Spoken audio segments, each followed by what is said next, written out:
Okay, problem 11.3. Suppose we select the initial guess x naught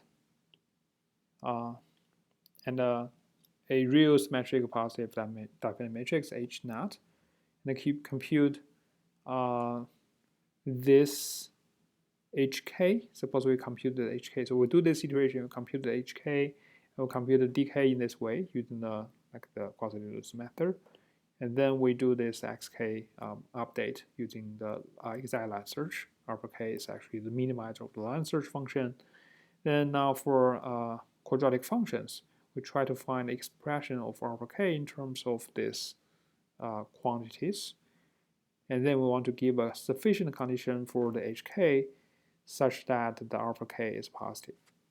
Okay, so it's here, let's do this one by one. So here the first one is, let's write down the line search function, which is a function of the alpha. And because we're using the exact line search, so we need to take the derivative. So we know that the phi prime at alpha k must be equal to 0. So the phi prime is this, and it's equal to 0.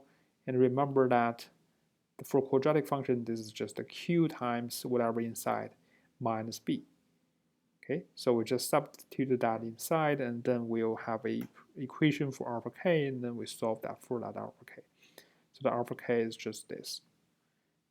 Okay, and by the way, the dk, you can use the dk here because it's allowed that you can use the dk, but actually remember that the dk is also set to that, so you can also substitute that inside. So that's the expression for alpha k. The